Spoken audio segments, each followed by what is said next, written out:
அன்பு வணக்கம். நான் உங்கள் மொழியோடு பேசுபவள். இன்றைக்கு நம்முடைய காணொளியில் பார்க்க இருக்கும் தலைப்பு, திருவள்ளுவர் பல்கலைக்கழகத்தின் கீழ் பயிலக்கூடிய இளங்கலை மற்றும் இளம் அறிவியல் 2ஆம் ஆண்டு மாணவர்களுக்கான டான்சி பாடத்திட்டத்தில் தமிழரின் அறிவியல் சிந்தனைகள் என்ற ஒரு உரைநடை தொகுப்பிலிருந்து புதிய அறங்கள் அப்படிங்கிற தலைப்பை குறித்த ஒரு காணொளி தாங்க. இதற்கு முன்னாடி இல்லறம், துறவரம், போரறம், பொதுவரம் என்று பல அறநிலைகள் குறித்து பார்த்திருக்கின்றோம். அந்த அடிப்படையில் அதனுடைய தொடர்ச்சியாக இன்றைய காணொளி புதிய அறங்கள் என்கிற தலைப்பின் கீழ் இடம்பெற்றிருக்கிறது. முதல்ல இந்த புதிய அறங்கள் அப்படிங்கிற தலைப்பை பார்ப்பதற்கு முன்பாக அறங்கள் அப்படின்னா என்ன, அறம்னா என்ன அப்படிங்கிறது நம்ம தொடர்ச்சியா முந்தைய 4 தலைப்பிலே நம்ம பார்த்திருக்கோம். அதாவது அறம் என்பதற்கு அகராதிகள் கூறக்கூடிய பொருள் என்னவா இருக்கும்னா, அறம் என்பது மனம், வாக்கு, கையறம், ஒழுக்கம், நற்செயல், நற்சிந்தனை, நற்சொல் என்று பல்வேறு அடையாளங்களை தமிழ் அகராதி குறிப்பிடுகிறது. எனவே அறம் என்பது ஒரு ஒழுக்கம் சார்ந்த ஒரு செயல், நிகழ்வு, மனம் என்ற அடிப்படையிலே நாம் காணலாம். அப்போ அந்த அறத்துல புதிய அறங்கள் என்று ஒன்று தேவையா? இது ஏன் தேவை? எப்படி வந்தது? எதற்காக இந்த புதிய அறம் என்ற ஒரு கோட்பாடு உருவாகிறது என்பதை குறித்தெல்லாம் ஒரு சிறிய அறிமுகத்தை பார்த்துவிட்டு, பிறகு இந்த புதிய அறங்கள் என்பதற்கான இலக்கிய தோன்றல்கள் என்ன என்பதையெல்லாம் இந்த காணொளியில் நாம் ரொம்ப விரிவாக விளக்கமாக காண இருக்கின்றோம். கட்டாயம் இது தேர்வு எழுதக்கூடிய மாணவர்களுக்கு மிக மிக பயனுள்ளதாக இருக்கும். மிகவும் எளிமையான வகையில் ஒரு 5 தலைப்பின் கீழ் மிக ஆழமாக, விரிவாக, சுருக்கமாக உங்களுக்கு விளக்க நான் விளைகிறேன். வாருங்கள் காணொளிக்குள் செல்லலாம். புதிய அறங்கள் குறித்த ஒரு சிறு அறிமுகத்தை முதலில் பார்த்து விடலாம். அதாவது சமுதாயத்தின் பழைய வாழ்க்கை முறையின் அடிப்படையில் தோன்றக்கூடியதுதான் புதிய அறம் அப்படின்னு சொல்றாங்க. புதிய அறம் என்பது எந்த அடிப்படையில் தோன்றுது, அதற்கு தோற்றுவாய் என்ன, அதற்கான காரணி என்ன என்று ஆராய்கின்ற பொழுது, புதிய வாழ்க்கை அமைப்பு முறைதான், நம்மளுடைய பழங்கால வாழ்க்கை அமைப்பு முறைதான் இந்த புதிய அறங்கள் தோன்றுவதற்கு மிக மிக அடிப்படையான ஒரு காரணியாக இருந்திருக்கின்றது என்பதை நாம் பார்க்க முடிகிறது. அதுதான் சமுதாயத்தின் பழைய வாழ்க்கை முறையின் அடிப்படையில் தோன்றக்கூடிய ஒன்றுதான் புதிய அறம். இரண்டாவது பார்த்தால், மரபு நிலை திரிதல் செய்யுட்கு இல்லை, மரபு திரியின் பிரிது பிரிது ஆகும், தொன்மைதானே பழமையின் நேற்றே. இந்த 3 அடிப்படையில் பார்க்கின்ற பொழுது நாம் பழமையை விட்டுவிடக் கூடாது, பழமையை மாற்றிவிடக் கூடாது. பழமையை மாற்றினால் அது முற்றிலுமாக மாறிவிடும், திரிவு நேர்ந்தால் எல்லாமே வேறு வேறாக மாறிவிடும், தொன்மையை நாம் போற்ற வேண்டும். இப்படியெல்லாம் நான் சொல்லுகின்றது எதற்கு பொருத்தமாக இருக்கும் அப்படின்னு பார்த்தா, இது யாருடைய கூற்றாக இருக்கும் என்று பார்த்தால், சங்ககால வாழ்க்கை அமைப்பின் படி பார்க்கின்ற பொழுது ஆதிக்க வர்க்கம் நிறைந்த அவர்களுடைய மங்கள வாத்திய சொல்லாக அது இருக்கின்றது.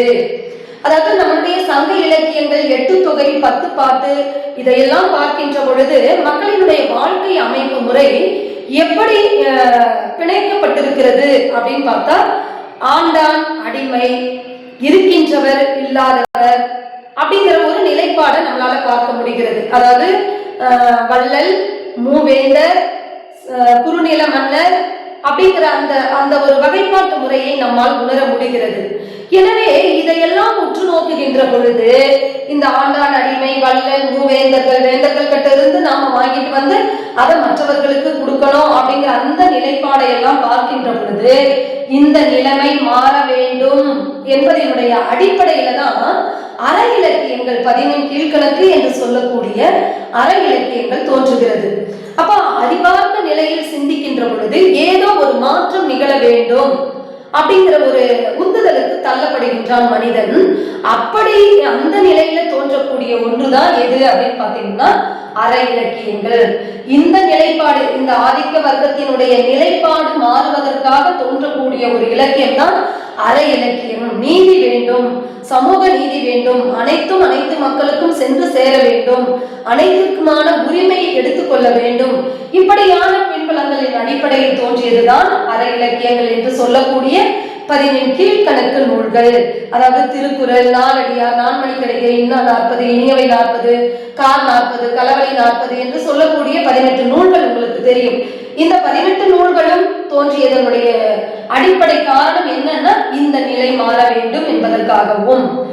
அப்போ இந்த இலக்கியங்கள் தோன்றிய காலகட்டத்தை நாம என்ன சொல்லலாம் அப்படின்னு பாத்தீங்கன்னா, இந்த அற இலக்கியங்கள் தோன்றிய பிறகு இதே சிந்தனையை அடியொற்றி இன்னும் கொஞ்சம் மாற்றத்தோடு பின்னர் ஔவையாரினுடைய ஆத்திச்சூடி வருகிறது. ஔவையார் எழுதின ஆத்திச்சூடி. இந்த ஔவையாரினுடைய ஆத்திச்சூடி எழுதப்பட்ட காலம் என்ன அப்படின்னு பாத்தீங்கன்னா பிற்கால சோழர் காலம் அப்படின்னு சொல்லப்படுகிறது. சோழர் காலம்னாலே நமக்கு நினைவுக்கு வருவது காப்பிய இலக்கியங்கள் இல்லையா? அப்போ பிற்காலத்தில் தோன்றக்கூடியதுதான், பிற்கால சோழர் காலத்தில் தோன்றக்கூடியதுதான் ஆத்திச்சூடி அப்படின்னு பார்க்க முடிகிறது. அப்ப இந்த ஆத்திச்சூடி என்பது, இந்த ஆத்திச்சூடி ஔவையாரால் எழுதப்பட்ட ஆத்திச்சூடி என்ன பெரிய மாற்றத்தை கொண்டு வந்துட போகுது அப்படின்னீங்கன்னா, அதற்கு ஒரு கட்டமைப்பு இருக்கு, ஒரு வடிவமைப்பு இருக்கு. முதல்ல நம்ம அதை தெரிஞ்சுக்கணும். ஆத்திச்சூடிக்கான வடிவம் என்ன அப்படின்னு பாத்தீங்கன்னா 2 சீர்களை கொண்டது. ஆத்திச்சூடி ரொம்ப வளவலா குலகுலா நல்லா இல்லாம நறுக்கு தெரித்தாற் போல 2 வார்த்தைகள் அடங்கிய கட்டளை வரிகளால் ஆனதுதான் ஆத்திச்சூடி என்பது. 2 வார்த்தைகள் தான் இருக்கும். அது கட்டளை வார்த்தைகளாக இருக்கும். இது இலக்கிய வகைமையில பார்த்தா என்ன வகைமை சார்ந்தது அப்படின்னு பாத்தீங்கன்னா பிரபந்த மரபை சார்ந்தது.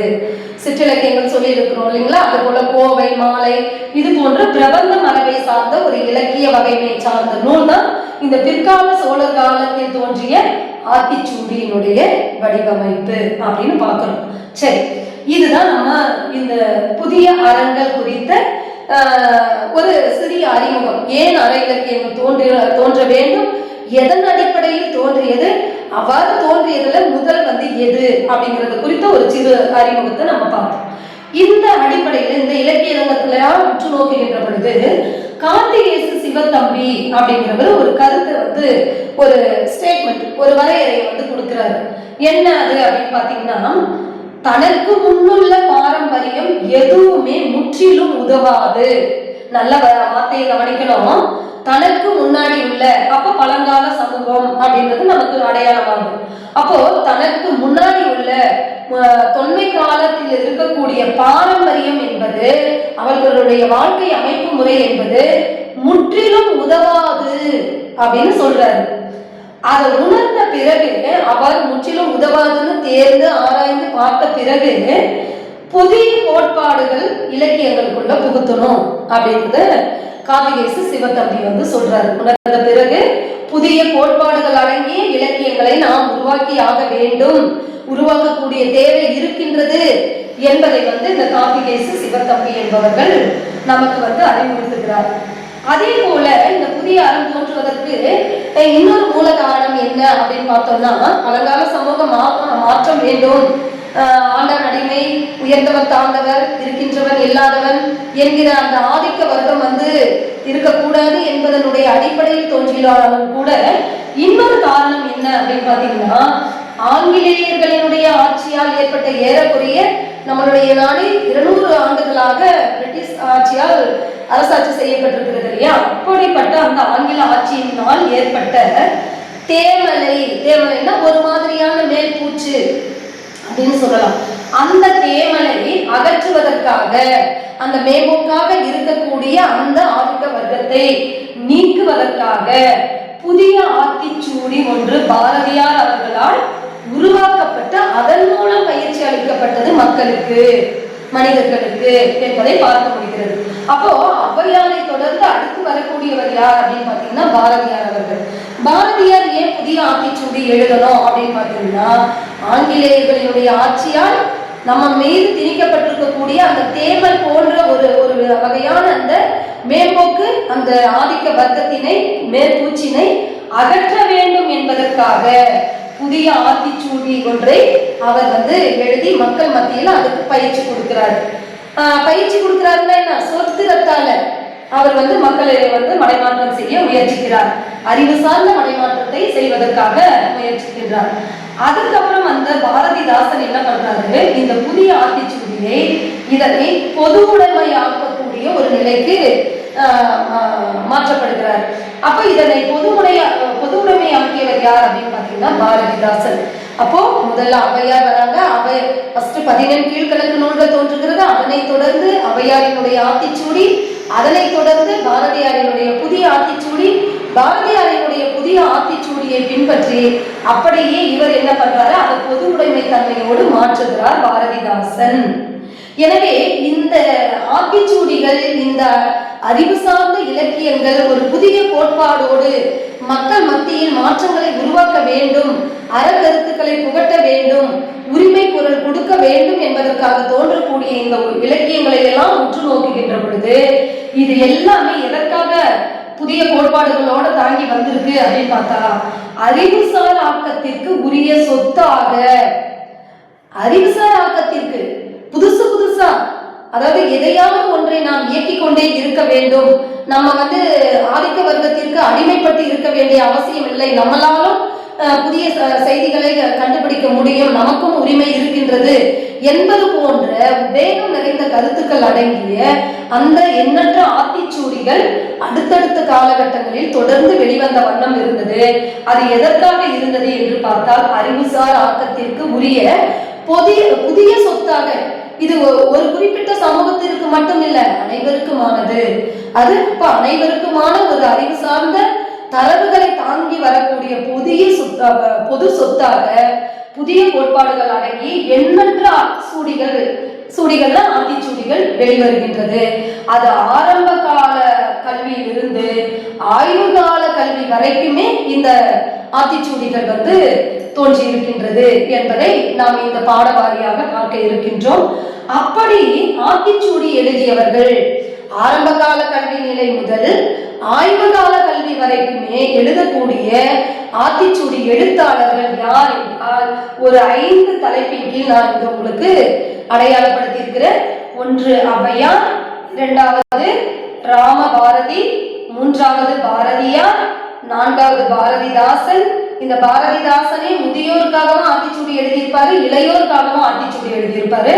அதே போல 5வது என்னன்னா, இன்னும் பிற ஆத்திச்சூடிகள் ஏராளமான பேர், நிறைய பேர் எழுதியிருக்கக்கூடியத இன்னும் பிற ஆத்திச்சூடிகள் பல பேர் எழுதியிருக்காங்க. அவர்களுடைய தொகுப்பை எல்லாம் நான் அதை இன்னும் சொல்ல போனீங்கன்னா, இந்த ராம பாரதி என்பவருடைய ஆத்திச்சூடி பார்த்தீங்கன்னா ஒவ்வொரு அந்த 2 சொற்கள் அடங்கிய கட்டளை வரிகளுக்கு ஒரு கதை பின்னமைப்பு இருக்கும்.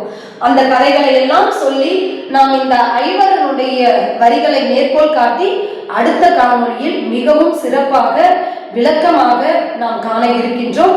இன்றைக்கு இந்த நேரத்துல இந்த காணொளி உங்களுக்கு இந்த புதிய அறங்கள் அப்படின்னா என்ன, அதுக்குள்ள என்ன இருக்கு என்பதை குறித்த ஒரு அறிமுக வகுப்பாக தான் இன்றைய காணொளி இருக்கும்.